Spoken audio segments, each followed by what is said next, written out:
Assalamualaikum warahmatullahi wabarakatuh. Saya moderator di kelompok 2. Kelompok 2 yang beranggotakan Risma Yulia Yahya, NIM 2019 11286. Ada Abi Umar Asakov 2019 11333 dan ada Iqbal Rizky Gumelar 2019 11345, Muhammad Rafi Dava Al-Hafiz 2019 11311, dan terakhir ada Ahmad Solikuddin 2019 11315. Ya, kelompok 2 akan mempresentasikan tentang informasi akuntansi diferensial dalam perencanaan laba jangka pendek. Pengertian: perencanaan pada dasar merupakan kegiatan membentuk masa, dan sekarang kegiatan pokok manajemen dalam perencanaan perusahaan adalah memutuskan sekarang berbagai macam alternatif dan perumusan kebijakan yang akan dilaksanakan di masa yang akan datang. Laba terutama mempengaruhi oleh 3 faktor, yaitu volume produk yang dijual, harga jual produk, dan biaya-biaya menentukan harga untuk mencapai tingkat laba yang dihendaki. Subbab 1. Perencanaan laba jangka pendek. 2. Rekayasa parameter untuk perencanaan laba jangka pendek. 3. Analisis biaya volume laba. Perencanaan laba jangka pendek. Dalam perencanaan laba jangka pendek, hubungan antara biaya volume dan laba memegang peranan yang sangat penting, sehingga dalam pemilihan alternatif tindakan dan perumusan kebijakan untuk masa yang akan datang, manajemen memerlukan informasi untuk menilai berbagai macam kemungkinan yang berakibat terhadap laba yang akan datang. Dalam proses perencanaan jangka pendek tersebut, manajemen memerlukan informasi akuntansi diferensial. Analisis impas dan analisis biaya volume laba merupakan teknik yang menggunakan informasi akuntansi diferensial untuk membantu manajemen dalam perencanaan laba jangka pendek. Rekayasa parameter untuk perencanaan laba jangka pendek. Berikut ini diuraikan lebih lanjut rekayasa berbagai parameter. 1. Impas. Impas adalah keadaan suatu usaha yang tidak memperoleh laba dan tidak menderita rugi. Analisis impas adalah suatu cara untuk mengetahui volume penjualan minimum agar suatu usaha tidak menderita rugi, tetapi juga belum memperoleh laba, atau dengan kata lain labanya sama dengan 0. 2. Margin of safety. Memberikan informasi berapa volume penjualan yang dianggarkan atau mendapatkan penjualan tertentu maksimum boleh turun agar suatu usaha tidak menderita. 3. Shoot down point. Memberikan informasi pada tingkat penjualan berapa suatu usaha secara ekonomis sebaiknya ditutup karena mendapatkan penjualannya hanya dapat digunakan untuk menutup biaya tunai saja. 4. Degree of operation leverage.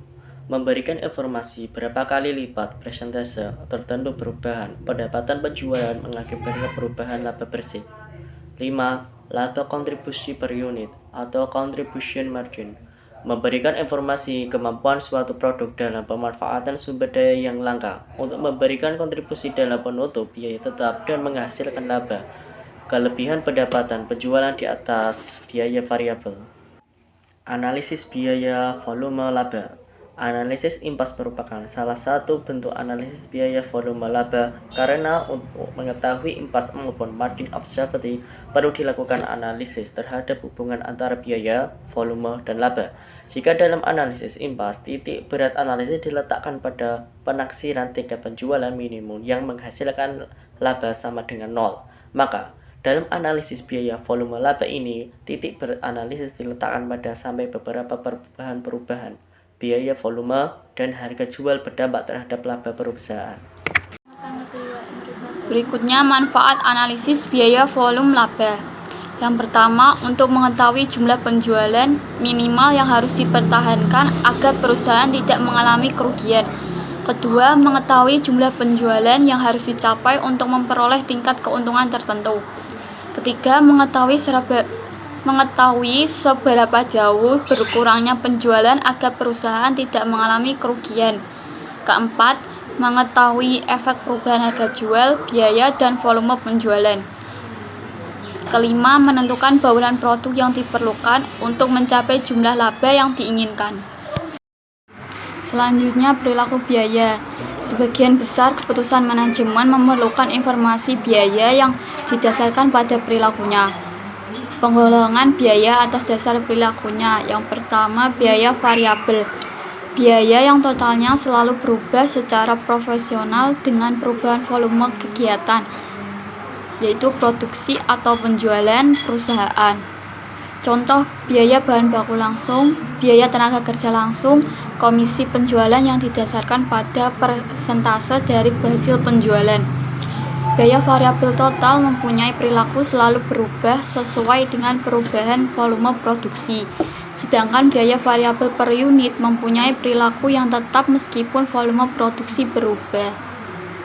2. Biaya tetap.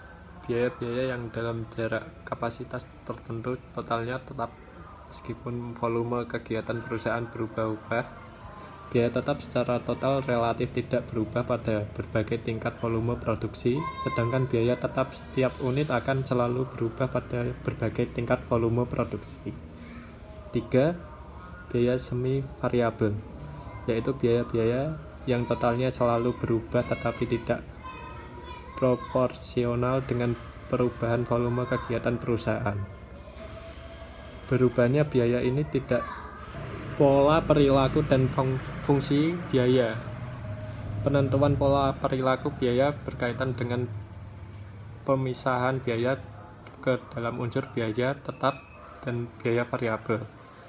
Untuk keperluan perencanaan dan pengendalian biaya, hubungan antara biaya total dengan volume kegiatan perusahaan dinyatakan dalam fungsi biaya, yaitu untuk penyederhanaan dianggap pola tersebut berbentuk linear atau garis lurus. Oleh karena itu, berlaku asumsi sebagai berikut. 1. Hubungan teknis antar input dan output bersifat linear. 2. Jumlah input yang diperlukan harus sama dengan jumlah input yang digunakan. 3. Harga perolehan input bersifat linear dengan kuantitas input yang digunakan. Ya, terima kasih teman-teman dari kelompok 2. Ya, untuk presentasi kali ini akan saya tutup. Bila ada kesalahan kata kelompok 2, saya perwakilan dari kelompok 2 mohon maaf sebesar-besarnya. Terima kasih. Wassalamualaikum warahmatullahi wabarakatuh.